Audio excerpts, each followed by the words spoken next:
this computer. So the latest Zoom call, everybody. It's new territory. We're doing very much a one-on-one here. Myself and Graham Holland, a man I've known since he was a mere whippersnapper. We'll go to that in a little while. The first subject I really wanted to talk about, for obvious reasons, is Newin Taylor, who I understand has now had his operation. What's the latest with him? He's down with the vets in Cork, which is Shane Gorin. He's done a wonderful job on the hock. He sent his X-rays. He had an operation Monday evening. It went very well, and then he plastered it and put it in a cast Tuesday, and he then took more X-rays. And that looks very good. And with any luck, all being well, we should have him back Thursday evening. He just wants to keep him there, to keep an eye on things. It was a very bad break. And I think we went to the right man. He's done a very good job. Excellent. I mean, clearly for the next sort of 3 months, he's going to be fairly mobile anyway. Had there been plans made then for beyond that? We haven't made... too many plans because obviously we wanted to know how things were after the operation, and we'd like to think he would go to stud, and it all depends how well the next couple of months go, how he's using the leg, and we'll take it from there really. But until you get the cast off and he's supporting himself and how much physio you've got to do, we just have to take each stage week by week, step by step. Yeah, of course. I suppose the other thing that occurs to me was when you had Claire's rocket. Of course, he didn't have testicles, did he? Or they were trapped in the body. So I take it there was none of those kind of problems for Newin Taylor. No, he's got both testicles, no problem at all. Obviously, that's another bridge we've got to cross. We presume he's fertile, but we don't really know. We obviously at this stage we'd love to think he is, but there's no reason why he shouldn't be fertile. He's a very healthy young dog. He's got both testicles. You'd be very unlucky if he wasn't, but he was very unlucky the other night. So things happen, you know. Funny enough, I was talking to Jimmy Fennick about 45 minutes ago, and he said, "Tell Graham I know how he feels." And of course, in view of what happened to him earlier in the year with Ice on Fire, but the ironic thing was, I was talking to him today about this exciting puppy he has now at in the Toaster Puppy Derby, who's the half brother, and so you never know. I mean, for him and the owner, excuse me, for Dave, you never know. That they're just fingers crossed that maybe there's a bit of light at the end of the tunnel, Yeah.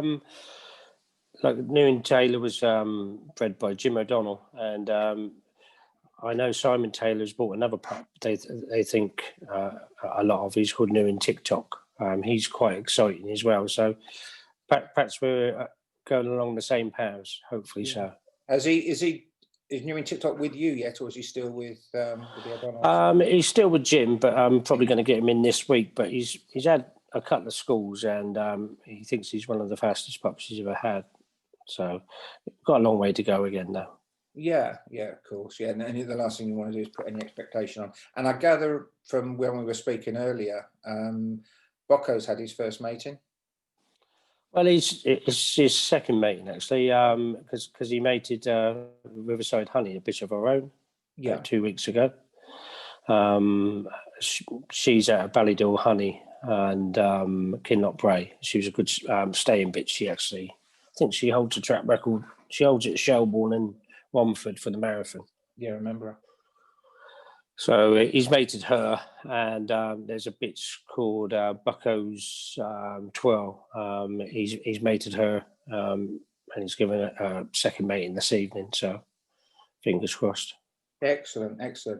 Right, now in the introduction, I said that we go back a long time, and I think we were literally teenagers when we both went to Northall. I think I was there marginally before you, and then you were there later than I was.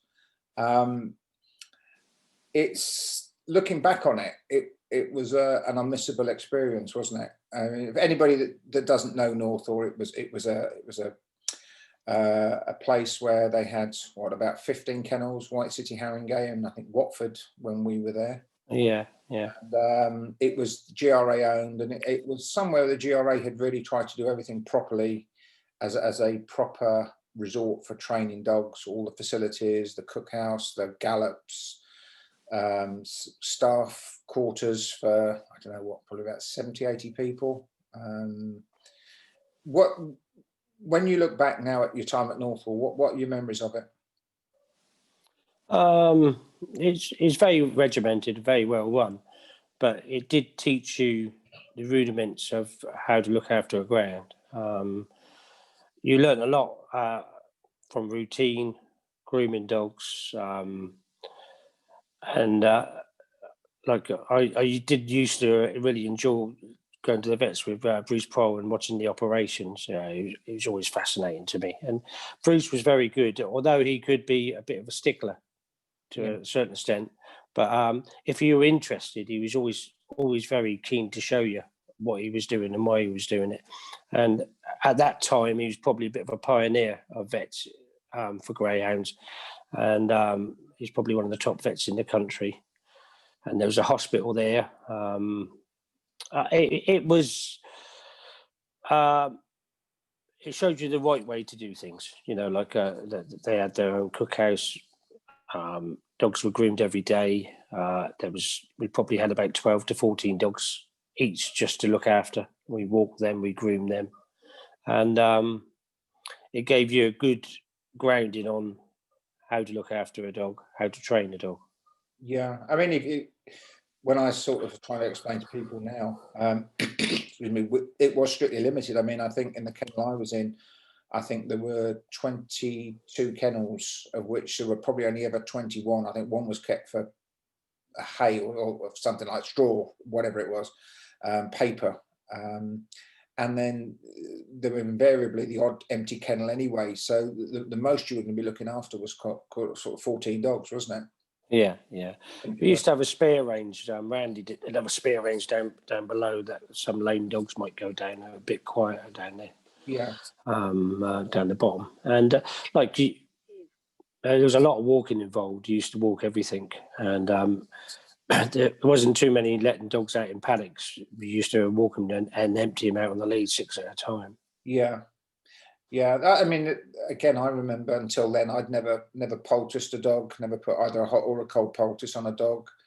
The whole regimented thing with the teeth cleaning and the nail cutting and even the coats. The dogs were generally spotless, weren't they? They were. Yeah. There was a lot of pride in it because you just had those dogs to look after as well, weren't they? You know what I mean? I'd be willing to bet, because I'd be willing to bet you remember your favourites from then. You'd have had certain dogs. Who would have been right up there? Was Slender Prince, was he one of yours? One that I looked after was probably a dog, because I wasn't a head lad. Sort of head lad had pick of the dogs, really, if you know what I mean. They'd have the probably open race dogs, the top dogs in the kennel, which was Tony Taylor at the time. Yeah. And probably the dog I remember most is a dog called Commuter Kid.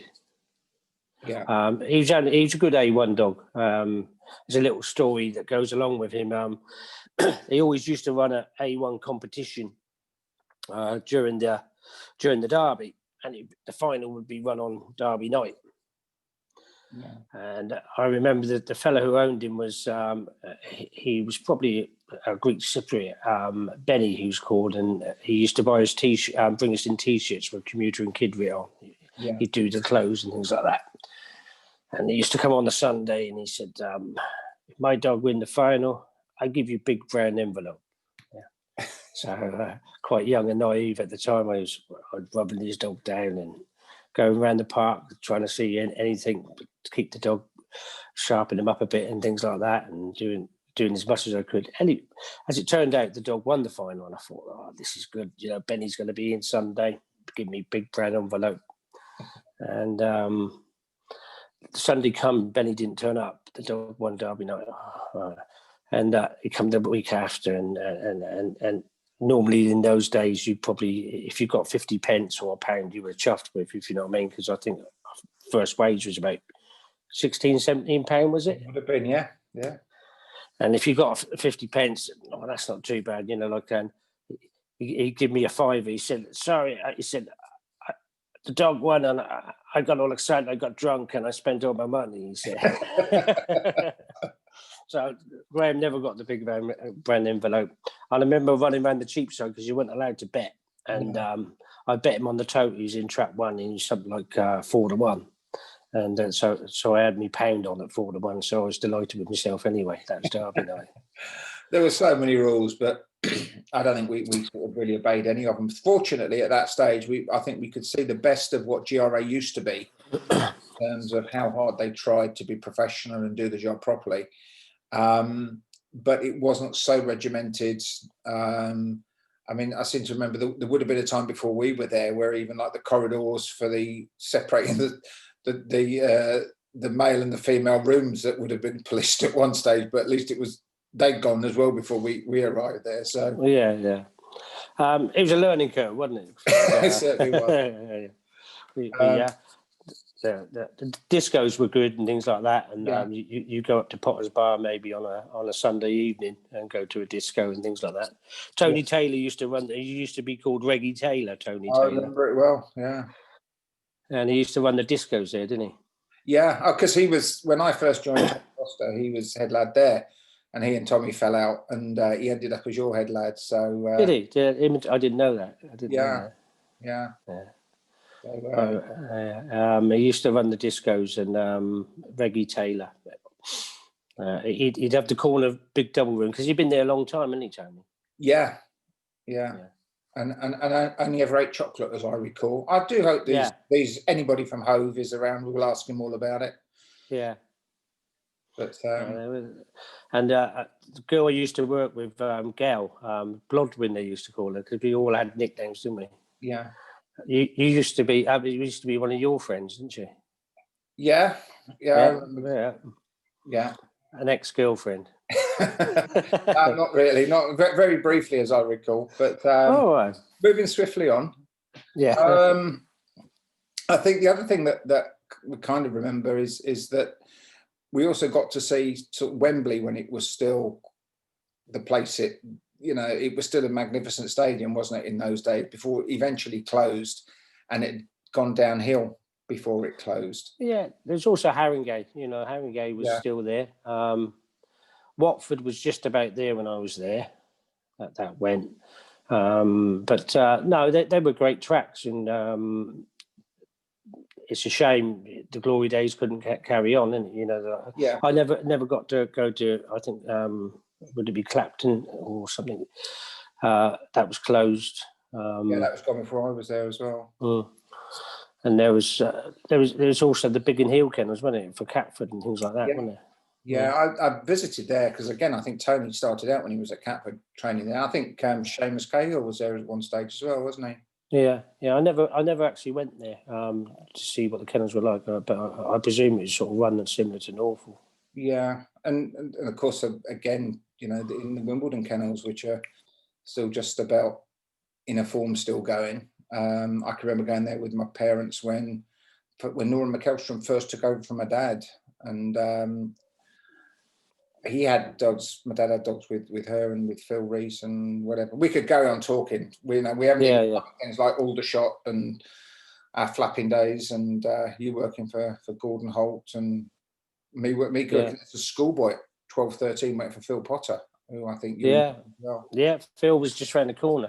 I've actually got there's a picture here somewhere we've dug out of a dog called Scarlet Mask, and he won the Aldershot Derby. Really? But, he actually, there's a race at Portsmouth that you had the first 2 races were the heats of it, and the first 3 qualified, and the final was the last race. Yeah. And I've got a picture with Bill Francis and the owner presentation on the winning line. Really? It was exciting to find out who'd won the Aldershot Derby, wasn't it? Because these dogs would appear. I remember there was one that they called him Glasses, and I think he won it about 14 lengths, and I never knew who it was. And then only probably about 10 years ago, I was chatting to Pat Quinn, who obviously used to be Pam Heasman's head man. Yeah, yeah. Oh yeah, he said that was a dog called Sibbons. He said we knew him really, really well. And again, Gordon won the Aldershot Derby with Ashgrove Road as well. Yeah. In the very early days. But anyway, as I said, we can reminisce, and we're just going to sound like the two old boys on the balcony at the Muppets. So Yeah. kind of better move on a little bit. Excuse me. How long has it you been in Ireland now? What, it must be 18 years, I suppose. Yeah. Yeah. And I know we've spoken in the past. More. It was a real struggle for you in the early days, wasn't it, for you and Nicky? Yeah, look, we had Christopher and Timmy. They were very young. I was attached to I was attached to Hove, and the commitment to Hove was 6 times a week with a trial session. And to be honest, I wasn't getting a lot of time with the boys because, you know, I would be in the kennels early in the morning. I think Christopher was at play school. Timmy used to be in the kennel a little bit, and when I get back. When they get back from play school and that, which will be about 3, I'll be off to Hove because it's a good 2-hour journey. Yeah. And we were really probably a little bit too far away from Hove, and I felt more like a van driver than I did a greyhound trainer. And didn't really enjoy the bags racing very much. So we sort of made this decision to sell Avon Park Kennels, as they were called then. And with what we got, you know, pay off the mortgage and come over and take a chance. I did get out of grey racing for a little while there. I was out of it for about 4 or 5 years. I'd been married once before to a lady called Linda White, who used to be a kennel hand for Ted Dixon. That didn't go as according to plan, and so I got back into the dogs again. Met Nicky at a straight meeting, a flapping meeting, 400 yards straight. Yeah. And eventually we went out for a drink and that. And, yeah. Lag her into going out with you. It's pretty much what happened, isn't it? Well, something like that. Yeah, yeah. She beat me in the race as well. Her dad's dog beat my dad's dog, basically. So we decided like to get together, and anyway, we ended up coming to Ireland. Nicky wasn't too sure. It was a difficult process because a little bit like a fish out of water. We took about 18 months trying to find the right place. You know, we go to sites and fields and places with houses on, places without houses on, and eventually we did find this place, and it was just a field with planning permission for one house. So we put a deposit on it. We ended up renting kennels and renting a house in Mullinahone, which is probably about half an hour to 3/4 an hour away from here. But Nicky wanted Christopher, our eldest son, to go into Golden School and not have to change schools. So we used to travel backwards and forwards from Mullinahone to here until we got the planning permission for the house, which we got. Then we put a mobile home on the plot, and it was really hard work, if you know what I mean. We built the kennels first because that's what we could afford to do, and got the dogs over here and started off from there. I think we lived in the mobile home whilst the house was being built, and I think the first day we moved into the house was the day Rachel came out of the hospital. Oh, really? Yeah, yeah, and we only had the downstairs done because we couldn't afford the upstairs. Yeah. Yeah, I know we didn't have no stairs. We just had it plastered, and I actually done all the painting and the decorating, and the floor laying and things like that. Yeah. And just worked our way through, really, basically. And you brought some nice a nice brood bitch over with you, didn't you? When you left Portsmouth, because when you I seem to remember there's a Portsmouth connection. Is it one for Tarbert? Yeah. She's probably she was the backbone of our operation, really. She got to the final of the St. Ledger and was beat by Spring Rose of Charlie Lister's, I think. But she was a lovely type of a bitch. She won numerous opens. She like Crayford and smaller tracks, really. She actually led in the final of the St. Ledger at Wembley, and she got ran over by the third bend, basically, or the dogs caught her into a Spring Rose went by. But she was more suited to the Crayfords and the Portsmouths because she had a good ability to break, but probably got a bit of done for her pace on the long straights. But she gave us a lot of fun, but she was a great brood bitch. What sort of really got us started is that we intended not really to come over and race dogs. We were going to whelp down bitches for people in England. Yeah. And actually rear pups and school them, because I really do enjoy schooling pups. I get a great kick out of them, seeing grow through and chase and mature. But we had Kilical Phoebe here of Roy Felmingans. That was a good staying bitch. We had a couple of good dams, but One for Tarbet really started us off very well because her first litter, like to Pepe's Dilemma, which didn't turn out to be a great stud dog in the end, but she threw a couple of nice dogs to them, and we sold them. I think one of them won a little stake round Thurles. Tony Lucas at the time bought him. And it all helped put back into the pot to finish off things, if you see what I mean. Yeah. But we started winning races, so then we were offered dogs to train, and it sort of all blossomed from there. We had room, so I was taking a few race dogs in and doing okay with them. And it really did help. We had a litter of two bitches called Christmas Holly, and she turned out to be a daughter of One for Tarbet. And she turned out to be a good brood bitch as well. And it's the sort of game you're only as good as the dogs you train. And if I was training bad dogs and not winning races, I was a bad trainer, if you know what I mean. So it helped immensely that the pups turned out well, and we progressed, and we were offered, when you get a good dog and you start winning a few stakes with it, you get offered better dogs again. What do you think your breakthrough dog was? Is there a particular dog that you'd say that was the one, once he hit the track, that was when we started to really get noticed? Probably Seven Heads Bay again. We go back to Seven Heads Bay. It was the first major classic, and to be honest, that would have been the Laurels, wouldn't it? Yeah, and John O'Regan, I've still got a dog for John O'Regan now. He ran in the sprint Saturday, Seven Heads Rock. Yeah. He's an absolutely lovely fella. And his parish all come to the track. There was busloads of them come from Seven Heads.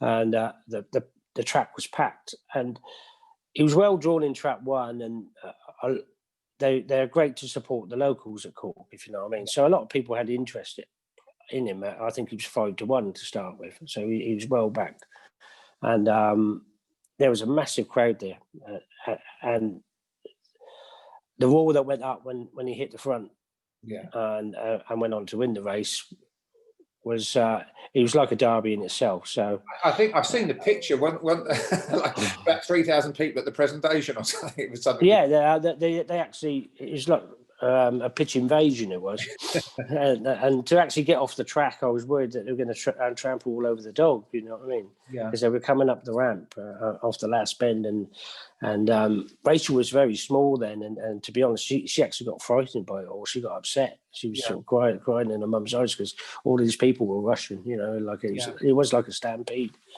and no, it was that probably put us on the map more so than anything. We'd won a few stakes and won this and had some nice dogs, but he really set us on the trail to what we've achieved now. And you sort of put that down. I know we won 3 derbies, but Seven Heads Bay is well up there with them, if you know what I mean. You know, we've been very lucky. Yeah, I mean, you look back, you've had some exciting dogs. I mean, Claire's Rocket, I think, is a house pet now, isn't he? We got Claire's Rocket and Gary Rowe Bobby indoors. Gave old Bobby actually come over to England when Shelbourne Park was closed down because of Harrods Cross strike thing, yeah. And the picket, he come across and we raced him and he won the Arc. But he went back to Shelbourne and he broke a hock. And we were full up in the kennels. And to be honest, we brought him back from Shelbourne and made him comfortable in the house. And he went the next day and had an operation. And he never left the house from the day we left him in that night. Because he fits in quite well with the lab, doesn't he? Yeah, well, Bobby's the original couch potato.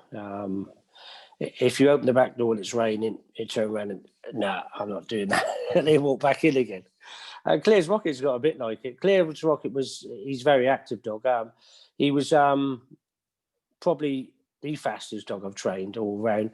Like Newin Taylor probably had more early pace for him, but I'd say Claire's Rocket probably just stayed that bit better.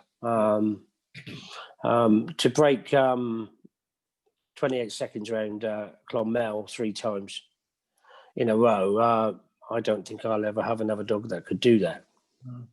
And he was such a special dog for us. He started. He deserved to win a derby, but a lot of luck goes with winning a derby. It's not always the fastest dog that wins the derby. Yeah. I think, like it's probably the luckiest dog. So don't get me wrong, they're great dogs that we won the derby with, but you need that rubber to green. You need that certain luck. It needs to come right on the night, no matter how much ability you've got. Everything. Yeah, and there's a lot of luck just getting to the final. Yeah, like the right draws. Like we'll go say, Lenson Bucko won a derby. He had his luck that year. When he tried to win another derby, he changed his style of running a bit, but he wasn't getting no luck in draws or no luck at the first bend. And you need that. And I was really pleased he won the 575 the other night, because it just showed you it's a very hard game. You're only as good as your last race. I'm only as good as my last winner. Yeah. And a dog is only as good as his last race. And we wanted to finish him on a high because I knew he still had the ability. You know what I mean? Yes, of course. On this, there was another subject that I thought that I wanted to ask you about. You've seen, if anybody who doesn't know, I know you much prefer racing in Ireland to England. There's no question. That's why you're there. You've had some reservations about some of the things, the way Irish racing is. We haven't got enough time to come up with your observations of some of the things that England gets wrong. I will bring one up just before we go on, and that is, I know you're very much a fan of this 1 run a week format for the Derby, aren't you? You never liked that Saturday, Tuesday, Saturday kind of idea. Yeah, I know a lot of English people says it's a true Derby winner if you can run 3 times in a week. But I think it's run, like most English derbies and most derbies are sponsored for bookmakers. Yeah. And if you've got a very fast dog that gives you 110% in every week, they're normally the dogs that get to the derby. But the 3 runs in the week is too hard on those type of dogs. So you find that, and it plays into the hands of the bookmakers, because you normally they're the favourites to win the derby. Yes. Because if you see what I'm saying, that they're the favourites to win that derby. It's the stronger type, staying type dogs that have got on the back of something and qualified. I've got more chance in a derby final, because the early pace fast dogs are very tired dogs. They come to the derby final. So in its own way, you're just helping the bookmakers anti-post betting. Yeah, because that's my feeling about it. And I think as a sport, we all want to see the best 6 dogs in that derby final. Yeah. And the best, luckiest dogs. Don't get me wrong. There's always a dog in the derby final that probably can't win it, and like Seamus proved that wrong a couple of years ago. He did win it. You know what I mean? Yeah. With an outsider, but. That's my feeling of it. That the 3 runs in a week doesn't suit dogs that are giving you 100% to get there. and it plays for the, which, okay, you can make a point is why the bookmakers do sponsor it, but we all want to see the best dog win. Definitely so. Now I know that you were originally, for a long period of time, quite critical of the way things were run in Ireland in all kinds of areas, and that when we've spoken previously, you've seen some tremendous improvements. I mean, personally, I think this current Irish board, while far from perfect, is as good as I can remember, in that they appear to be listening, they appear to be tackling the welfare side of things, which they have to do. I'll always have a special fondness for when Pascal was running racing in Ireland, because I consider Pascal a friend. But if you were to look now, and I said to you, okay, I'll put you in charge of the Irish Greyhound Board for the day, which rules will you change, or what will you change? What would it be? It's a difficult one. To be honest, they've done very well just recently by changing the trap draw situation. They had a situation that how they done their trap draws, you could end up with 4 or 5, even 6 wide runners in the same race, which doesn't make for clean running and doesn't make for a good derby, or any competition come to that. But they've changed the situation. It's gone like England, that they draw the inside seeds, the middle seeds, and the wide seeds, so it makes for a cleaner race. And yeah, obviously very pleased they've done that. I think it's it will make a great difference to the competitions and a lot of fair and clean racing. Probably one thing they are doing a thing called out of competition testing. It's not a problem, don't get me wrong, but I've had dogs tested 7 times in 10 days because of the testing system they've got, which seems a bit ridiculous to me. Yeah. You know, like if I've got a dog in the competition or get to the semi-final, he could be tested 3 times that week. Or if he's in the final, he could be tested before the final and after the final, and make it 4 times that week. Yeah. I can't see what I can give a dog that will not be out of the system. I don't think it warrants being tested 4 times a week in a competition. Yeah. I would sooner see that money. Don't get me wrong. I think the integrity is very important and the testing is very important. But it's how much you test a dog. I think that money would better be going to probably, you know, especially after like the likes of Pastana hurting themselves and New and Taylor on going towards studying how should we make the cameras a bit higher, because dogs are getting faster going to the first bend. We're all breeding for early pace. What sort of surface should those dogs have when they hit the bend at 45 miles an hour? You know, like is there anything that we can improve on that, and maybe have somebody that is an expert on that goes around and checks tracks randomly to see if they are fit for racing. Yeah. Have they got the right camber at Tralee that night, or at Cork this night, or whatever? You know what I mean? I know they probably got individual stewards that do that to a certain extent, but I think you should have one person who has got that knowledge to be able to say, look, lads, the camber's come down a bit. I think we should get it back up. Yeah, because things move, don't they? Over a period of time, that the water goes on. They put the tractors around.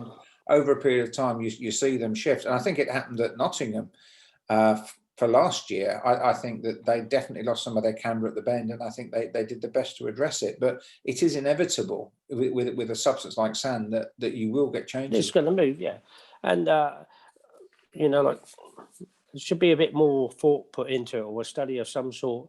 You know, maybe see what they're doing in Australia for cambers, and what type of camber do you need on what radius of a bend? You know what I mean? You know, you can remember the Catford days when it was the camber was massive. You know, like I can remember when Portsmouth was a very tight bend, but the camber those dogs had to get round that bend.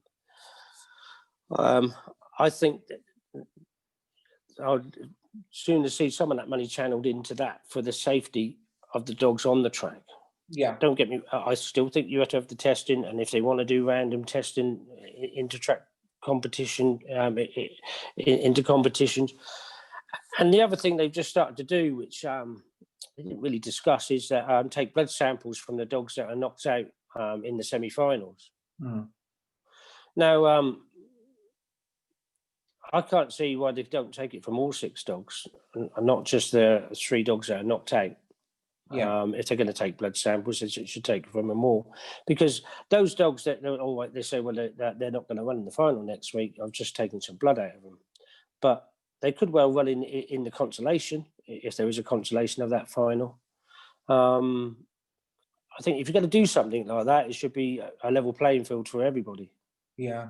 Do you not think there's a little bit of an obsession? I mean, we've come through an era where dogs were given things because it was a lot easier to beat the testing. In England, we were at Glasgow University. I don't think they ever caught anybody for anything. And then the testing moved to Newmarket, to the forensic laboratory, and problems came out the woodwork. And I don't think it's necessarily cheating, but trainers used to say, well, this doesn't test, so it must be okay to use, because the NGRC rules on testing were pretty much, we're not telling you what you can't use or what you can't use to. And again, we're talking about dogs perhaps have had picked up little niggles.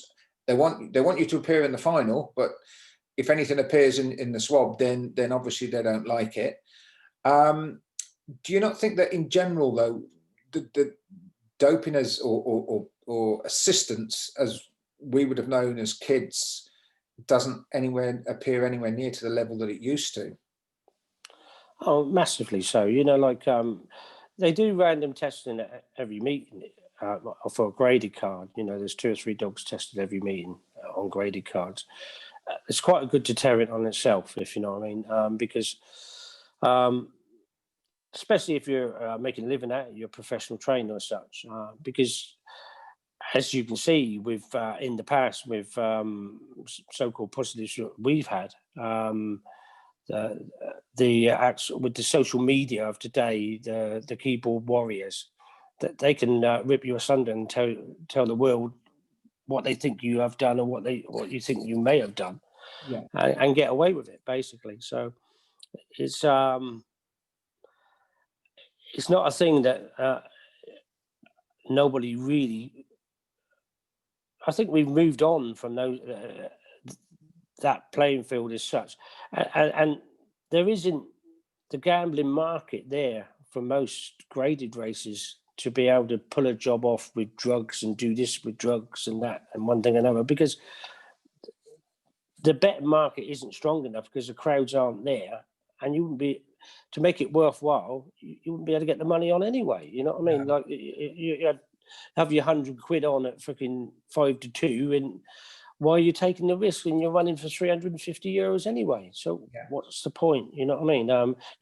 The prize is good enough anyway, and you've got a chance of being testing, and the backlash of being a positive totally outweighs what you might have won. Yeah. The other thing I was going to ask you, I changed the subject slightly, but it is something we've talked about in the past in the columns when we've done them on the Star. And again, we have quite a few Irish followers of the site. You have been quite critical of the Irish grading system, haven't you? The automatic system for downgrading dogs, or not downgrading them, as the case may be. Do you think that still needs looking at? Definitely so. Race managers need to look at, because of the nature of the beast. Like, we've got good dogs. I've got an old dog up there. He's called Here's Come the Honey. He's nearly 4. He's had a few injuries, but he comes back in as an open race. He doesn't come back in on what he's capable of doing. So he's then got to get beat 3 times to get back graded to A1. Yeah. But I had if he does an open race time, he will still stay in that grade. He doesn't have to win the race. Mm. And I actually had a dog called War Hawaii, got the quarterfinals of the Derby. He had 27 races without being back graded, because he was always, I think he probably didn't win any of them, but he was always in the first 2 or 3 doing an open race time. Yeah. And I actually told Helen Dwyer we should, what was he called? Royal Hawaii Kinsale, he was called. Yeah. And we retired him because you couldn't get him out of the grade. And for me to get him out of the grade, I'd actually have to slow him down. Yeah. So you're asking you to cheat to get back to a grade where you can win. I think that's probably wrong. I think you should be looking at how many times he gets beat, what age he is, and grade the dog accordingly. If you can't get out of that graded, the mini open or open scene, if you're recording that time, so it doesn't bear well to keep those dogs in this country because they're still grading them on what they done when they were 2 years old. I know you often ship some of yours off to England, don't you? Basically say to the owner, listen, there's no point leaving him here anymore because he's outgrading himself. Yeah. You know, like we try to run the kennel is that unless it's one of ours, like Rachel has some graded dogs that we bred and things like that as pups and things like that. If they can't win the grade, so in other words, pay for their kennel bill through the prize money, or we try to place them over in England because it's a lot easier because the graded, again, because of the nature of the beast, if we've got a dog in the A2, it's always an A2 with either improvers in or a very good A2 instead of being like an A2, A3. This is an A2, A1. And that's how the grading system works, I'm afraid. Yeah, of course. Right, I'm conscious of time, and I don't want to, because I'd like to get you back on here again, and I don't want to sort of overkill it. The one thing I need to ask you about, we're right at the end of the year. It's been an absolute sod of a year for all kinds of reasons.